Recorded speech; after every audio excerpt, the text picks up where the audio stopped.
Kenapa banyak layoff di startup pada 2023 hingga 2024? Pertama-tama teman-teman, kita lihat dulu ya mekanisme bagaimana startup seperti Gojek, Bukalapak mendapatkan duit di awal-awal ya teman-teman ya. Nah, di dunia teknologi itu ada yang namanya venture capital ya, VC, dan ada yang namanya startup. Oke, kita sebutnya ST aja di sini ya. Nah, ST ini bentuknya banyak. Ada yang seperti Gojek, oke? Ada yang seperti Gojek, ada yang seperti Bukalapak, ya, dan seterusnya, seterusnya. Ada yang kayak Asetku, terus Shopee, ya kan?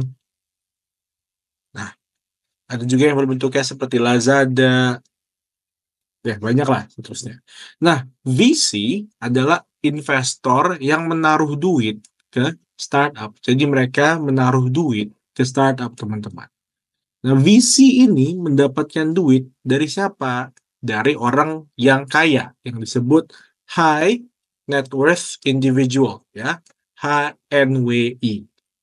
Mereka juga mendapatkan duit dari perusahaan-perusahaan besar, ya kan, dari korporat, misalnya perusahaan-perusahaan seperti Apple, terus SoftBank. Mereka adalah perusahaan-perusahaan besar yang ingin mendapatkan keuntungan dari berinvestasi di startup.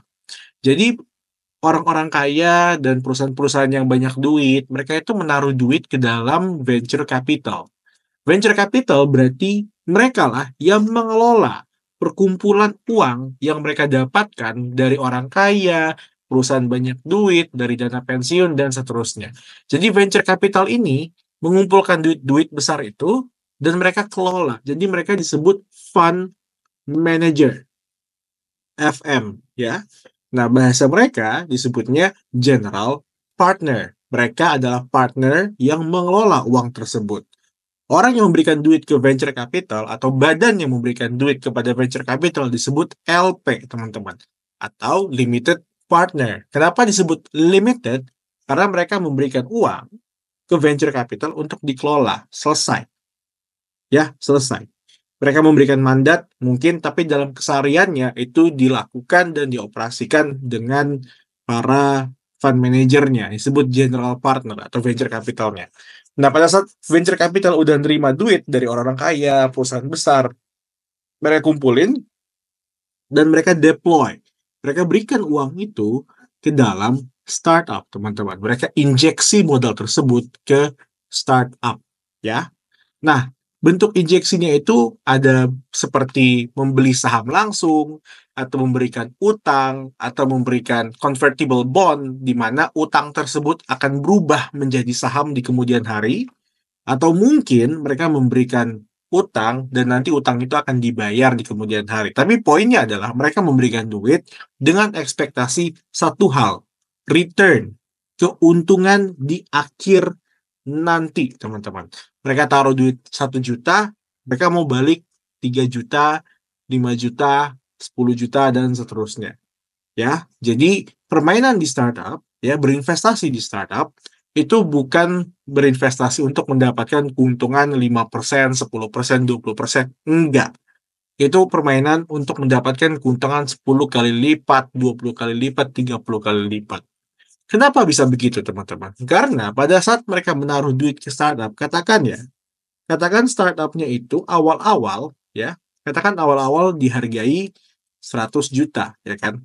Dihargai 100 juta. Nah, VC menaruh duit sebesar 10 juta, ya, 10 juta.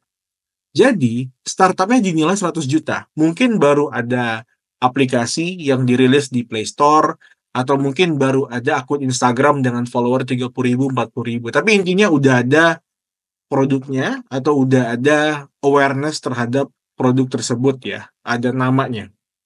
Jadi venture capital menaruh duit. Kita pakai asumsi aja. Venture capital menaruh duit 10 juta ke perusahaan yang bernilai 100 juta. Nilainya dari mana? Ya, nilainya dari, ada bahasa kerennya discounted cash flow, jadi mereka menghitung pendapatan di masa depan. Ada juga ini parameter ya, jadi kalau dilihat dari standar di pasar harganya 100 juta dan seterusnya. Tapi katakan di video ini angka 100 juta ini ditemukan setelah melakukan perhitungan tersebut. Jadi ronde pertama, teman-teman, ronde pertama, ya, Mereka taruh 10 juta ke dalam perusahaan berharga 100 juta. Ini artinya setelah mereka taruh, maka harga perusahaan tersebut menjadi 110 juta, teman-teman. Ya, 110 juta yang disebut post money, ya, setelah uangnya masuk. Kalau 100 juta disebutnya pre-money, ya, pre-money valuation, seperti itu. Ini ronde 1. Nah, katakan setelah mendapatkan 10 juta tersebut, mereka, para startup, ya, si foundernya, pendirinya, tim bisnisnya, itu menggunakan modal 10 juta ini untuk membuat aplikasinya lebih baik atau mempromosikan aplikasinya sehingga banyak yang pakai, banyak yang menggunakan, dan akhirnya banyak pengguna, banyak uangnya bertransaksi, mendapatkan pendapatan seperti itu. Nah, katakan setelah aktif, ya, setelah aktif aplikasinya, brandnya dan seterusnya, akhirnya banyak pengguna, banyak yang mengetahui, banyak yang ngikut, banyak yang menggunakan. Nah, mereka butuh duit lagi nih. Kenapa mereka butuh duit lagi? Karena mereka mau tumbuh dengan cepat. Uang yang didapatkan dari investor itu diambil dan dibakar dengan cepat, ya, untuk pertumbuhan perusahaannya supaya lebih cepat. Nah, katakan di ronde kedua mereka membutuhkan uang sebesar 20 juta, teman-teman, ya, 20 juta. Nah, di ronde kedua ini nilai perusahaannya udah bukan 110 juta lagi, ya. Katakan nilai perusahaannya sudah berharga 500 juta, teman-teman. Ya, 20 juta jadi dimasukin ke 500 juta. Berarti nilai perusahaannya post money valuation, ya, setelah dimasukkan 520 juta, teman-teman. Oke? Ini artinya investor di ronde pertama, ya, di ronde pertama sudah mendapatkan keuntungan karena awalnya mereka bernilai 100 juta, terus menjadi 500 juta, teman-teman. Berarti ini mungkin kasarnya udah naik 4,2, 4,4 kali lipat gitu ya. Jadi udah naik, udah benar-benar merasakan perkalian gitu ya, dan seterusnya. Jadi keuntungan dari investor pertama adalah walau mereka mendapatkan risiko paling besar, ya, karena belum tentu perusahaannya bakal berhasil, ya. Belum tentu juga produknya bakal berhasil. Tapi intinya dia udah menaruh, dan karena dia mengambil risiko paling besar, ya, dan pada saat pertumbuhan terjadi, risiko tersebut menjadi keuntungan yang paling besar juga, teman-teman. Ya. Ronde kedua 20 juta 20 juta dengan nilai perusahaan 500 juta, ya, berarti 520 juta, ya, seperti itu. Nah, 20 juta ini diterima dan dipakai untuk dibesarin lagi perusahaannya. Masuklah kita ke ronde ketiga, teman-teman, ya. Ronde ketiga. Nah, ronde ketiga ini ronde mega round, katakan, ya. Katakan tuh 100 juta, teman-teman, 100 juta. Nah, di mega round ini perusahaannya udah nggak dinilai 500 juta lagi, ya, tapi harganya kita katakan sudah di angka 5.000, teman-teman, ya, di angka 5.000. Berarti, ya, nilai pasca diberikan duit adalah 5.100. Oke, seperti ini. Nah, ini artinya, teman-teman, investor yang masuk di ronde kedua kasarnya sudah mendapatkan keuntungan mungkin 8 sampai 9,5 kali lipat gitu ya dari investasinya. Ya, jadi katakan 20 juta ini menjadi 160 juta atau menjadi 180 jutaan seperti itu. Nah, sedangkan investor di ronde pertama ini udah untung berkali-kali lipat, teman-teman, karena dia masuk di angka 100 juta. Sekarang udah 5.000, ya. Berarti kalau kita ngambil angka konyol aja gitu ya, 5.000 bagi 100, dia sudah untung berapa? 50 kali lipat. Jadi kalau mereka masukin 10 juta dengan perkalian 50, teman-teman, mereka udah dapat 500 juta. Seperti itu, ya. Inilah permainan perhitungan sederhana dari venture capital yang menaruh duit ke startup. Itu juga kenapa startup pada saat udah mendapatkan injeksi dari investor, dari pemodal, mereka langsung jor-joran, ya, menambah karyawan, membuat produk yang lebih cantik, promosi gila-gilaan, marketing, dan seterusnya. Sampai akhirnya perusahaan itu, produknya terutama, dikenal di mana-mana, banyak yang menggunakan, banyak yang membeli, memproses transaksinya di aplikasi tersebut, dan akhirnya mendapatkan pengguna pendapatan yang lebih besar, dan akhirnya perusahaan itu menjadi lebih besar, ya, seperti itu. Kalau kita ngomong secara ideal, ini adalah model yang sangat bagus karena ini artinya bisnis-bisnis yang baru itu bisa lebih cepat bertumbuh karena dibantu dengan investor. Oke, bisnis-bisnis yang baru lebih cepat bertumbuh karena mereka dibantu dengan investor. Tapi di satu sisi, ya, nggak semua bisnis itu akan berhasil. Terkadang, dan lebih banyak startup yang diberi uang sama investor, itu gagal, teman-teman. Itu gagal. Inilah kenapa pemodal, pemberi modal, dan pengelola modal itu harus memperhatikan startup mana yang bagus. Oke? Startup mana yang bagus. Nah, sekarang kita hubungkan ke dalam kenapa tiba-tiba banyak layoff di dunia startup, teman-teman. Oke? Pertama-tama yang harus teman-teman ketahui adalah nggak semua startup itu berhasil, ya. Nggak semua startup itu berhasil seperti Gojek, Bukalapak, Tokopedia, Shopee, dan seterusnya. Nggak semua seperti itu. Lebih banyak startup yang gagal. Jadi pertama, rasio gagal itu sangat tinggi di dunia startup. Itu satu. Yang kedua, teman-teman, suku bunga. Ini kata kuncinya. Ya, orang-orang yang menaruh duit ke venture capital kebanyakan adalah orang-orang dari luar negeri. Amerika, Jepang, you name it. Those countries. Oke? Mereka mencari keuntungan di startup karena mereka ingin mendapatkan keuntungan yang besar. Di satu sisi, mereka ingin mendapatkan keuntungan itu lebih tinggi ketimbang suku bunga. Ya, kalau misalnya suku bunganya 0%, ya kan? Maka kalau mereka taruh di startup, ya, dan kenaikan asetnya, kenaikan harga sahamnya, kenaikan nilai investasinya naik 5% aja, mereka sudah mendapatkan keuntungan di atas suku bunga tersebut. Jadi ini artinya mereka bisa berutang untuk berinvestasi di startup, untuk berinvestasi di saham, untuk berinvestasi dimanapun ya, karena suku bunganya kecil gitu loh. Nah sekarang kalau misalnya suku bunganya 4%, ya kan? Atau bahkan 5% gitu ya. Ini kan berarti kalau mereka mau ngutang, kalau mereka mau invest, mereka harus mencari aset yang bisa memberikan keuntungan seenggak-enggaknya 10% deh gitu ya, 10% deh. Nah, kamu yang awalnya bisa utang ke bank untuk berinvestasi karena bunganya 0% atau cuma 1%, ya. Awalnya cuma segitu dan kamu berinvestasi di aset seperti startup, reksadana, saham dan seterusnya dan mendapatkan keuntungan 5%, 6%, 7% tiap tahun gitu ya. Maka sebenarnya kamu mendapatkan free money, ya. Kamu berutang dengan bunga 0 atau bunga 1% dan mendapatkan keuntungan 5 sampai 10% setahun. Itu artinya kamu mendapatkan keuntungan dari bunga tersebut, ya, dari kenaikan nilai investasi tersebut ya. Ya, ini seperti nggak ada resikonya gitu ya. Risk free. Bunga 0%, kita pinjam duitnya, kita taruh ke startup, kita taruh di reksadana, kita taruh di aset-aset dan naik 7%, 8%.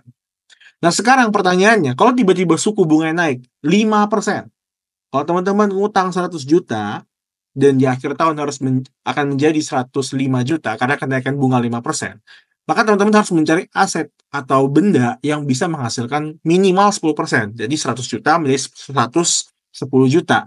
Pada saat dikembalikan ke bank, ya, 110 juta dikurang 105 juta. Jadi keuntungan kotor, karena belum dihitung pajak dan seterusnya.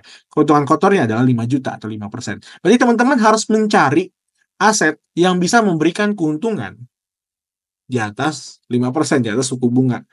Nah, tentu saja dong, yang awalnya kita berani mengambil resiko, membeli saham, membeli aset-aset seperti startup, ya kan, bond, surat utang dari perusahaan-perusahaan tersebut, yang awalnya kita pakai utang dari bank untuk membeli aset-aset tersebut, karena resikonya minim, karena bunga bank cuma 0%, 2%, 1%, berubah total. Bunga bank naik ke 4%, 5%, suku bunga naik. Kita pun nggak mau dong mengambil resiko untuk hal-hal seperti itu. Ya udah, kita jual aset kita dan kita tabung uang tersebut karena lebih baik kita menabung ke bank karena mendapatkan keuntungan 4-5% seperti itu, mengikuti suku bunganya. Daripada resiko hilang semua atau hilang 20%, belum lagi ditambah kenaikan suku bunga dan seterusnya, lebih baik saya taruh aja di bank dan dapat untung 4%, 5%, tidur doang santai gitu ya. Nah, itu yang terjadi teman-teman. Arus duitnya itu berubah total. Yang awalnya dipakai untuk berinvestasi di startup, di bisnis UMKM, dan seterusnya, berubah menjadi orang-orang sekarang maunya keep money, ya, save money into the bank. Menyimpan duit di bank. Karena mereka untung 4-5% sesuai dengan suku bunganya lah. Dan mereka nggak mau mengambil resiko cuma naik berapa kali lipat. Tapi kalau tiba-tiba gagal, hilang semua. Jadi mereka tarik kembali duitnya. Ataupun kalau misalnya duitnya ada, mereka nggak mau deploy dulu. Mereka nggak mau keluarin dulu. Mereka nggak mau invest dulu. Karena belum tahu suku bunganya gimana. Ya, resikonya gimana, dan seterusnya. Lebih bahaya lah. Itulah kenapa tiba-tiba fundingnya, pendanaannya hilang gitu. Investor, saya nggak mau, mending saya simpan di bank gitu ya, daripada ngambil risiko. Itulah kenapa akhirnya startup-startup yang menerima duit dari investor tidak menerima duit dan akhirnya banyak yang layoff. Ya banyak yang layoff. Mau nggak mau dong, mau nggak mau.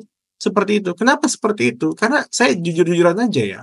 Sebagai pengusaha, ya, usaha itu mendapatkan duit cuma dari 3 doang, teman-teman. Dari penjualan, ya, sorry, saya tambah di atasnya ya. Usaha dapat duit dari 3 aliran, oke? Penjualan, ya, penjualan barang, oke? Berutang, ya, dan menjual saham. Cuma 3 ini aja, oke? Cuma 3 ini aja, teman-teman. Nah, kalau misalnya dia bisnis baru, produk yang belum benar-benar sempurna, atau bahkan belum bagus gitu ya, masih kalah saing lah sama kompetitor, dari brand name-nya, dari mereknya juga kurang pakem ya, kurang ajek di pasar, tentu saja penjualannya berkurang. Dan saat penjualannya berkurang atau penjualan tidak bisa bertumbuh dengan baik, atau bahkan dengan signifikan, maka tentu saja perusahaan harus berutang untuk menutupi biaya operasional seperti gaji, sewa kantor, dan seterusnya. Atau mereka menjual saham. Tapi teman-teman, siapa sih yang mau membeli saham, membeli kepemilikan dari perusahaan yang penjualannya jelek? Ya nggak? Emang kamu mau? Mau, beneran. Tapi ya, itu, karena penjualannya buruk, akhirnya nggak ada yang mau beli sahamnya, berutang juga susah. Caranya gimana berikutnya? Pecat karyawan, kayak gitu. Nah sekarang, kalau kita sebagai manajemen gitu ya, sebagai manajemen, ya, keputusan pecat itu sebenarnya ada 3, teman-teman. Ini dari opini saya ya. Pertama, ya, pecat aja. Oke. Kedua, mengurangi gaji semua karyawan. Agar tidak ada pemecatan. Tetapi kalau kita mengurangi gaji semua karyawan, itu artinya karyawan yang performanya bagus, karyawan yang baik, mendapatkan getahnya dong. Kok gitu sih? Kalau karyawan bagus, kamu pegawai hebat, tiba-tiba gaji kamu dipotong. Emang kamu bakal betah? Pindah dong, apply dong ke tempat lain. Gue juga gitu kok, saya juga gitu. Kalau misalnya saya gajinya dipotong, ya, saya juga bakal pindah ke tempat lain, ya. Atau yang ketiga, menukar gaji dengan saham. Ya, jadi kita menukar gajinya. Misalnya gajinya pertama 10 juta gitu ya. Kita bilang ke dia 3 jutanya menjadi saham, 7 jutanya menjadi tunai. Ya nggak bisa dong. Ya biaya cicilan, bayar nasi goreng depan rumah itu kan pakai duit, bukan pakai saham. Jadi nggak bisa dong. Nah, mau nggak mau, opsi yang paling bagus adalah, walaupun berat untuk dinyatakan, opsi paling bagus adalah memecat karyawan. Karena opsi kedua, itu artinya kita menghukum pegawai-pegawai yang performanya mantap. Kalau dilakukan, mereka bakal resign. Ya. Yang ketiga, kalau dilakukan, akan merusak orang juga. Karena saham itu bisa apa sih? Emang yakin perusahaannya sampai ke publik? Emang yakin sahamnya bakal laku di kemudian hari? Ya kan? Nggak yakin. Jadi, keputusan yang berat dilakukan adalah memecat karyawan. Ya sudah, ini yang menjadi siklus yang cukup negatif, ya, karena investor tidak mau berinvestasi, perusahaan yang baru lahir, startup-startup yang membutuhkan dana operasional kurang duitnya, jadi nggak bisa beroperasional dengan baik, akhirnya mereka memecat karyawan, ya. Dengan karyawan dipecat, maka perusahaan akan semakin mengecil. Tentu saja dong, kualitas produksi dan seterusnya akan menurun. Bila menurun, maka kualitas produk menurun, customer berkurang, nggak puas, dan seterusnya, sampai akhirnya bolanya berputar dan berputar. Itu dia, teman-teman. Itu dia. Nah, kita nggak bisa menyalahkan suku bunga yang tiba-tiba naik. Kita nggak bisa menyalahkan investor yang tiba-tiba mau mengurangi resiko dan tidak berinvestasi ke startup. Kita juga nggak bisa menyalahkan itu semua, teman-teman. Ya, nggak bisa. Sama sekali nggak bisa. Karena sejatinya pengelola duit dan investor ada, dan tugas mereka adalah untuk mengelola resiko. Ya, perusahaan ada untuk mendapatkan keuntungan. Jadi, ya, kita nggak usah salahin siapa-siapa. Yang bisa kita lakukan sekarang adalah, mungkin ini jawaban klise, ya. Yang kita bisa lakuin sekarang adalah membenahi diri agar pada saat market sehat lagi, maju lagi, kita menjadi orang pertama yang dicari oleh perusahaan-perusahaan karena kita punya kemampuan dan keahlian yang dibutuhkan. Seperti itu. Oke, sampai jumpa besok. Bye-bye.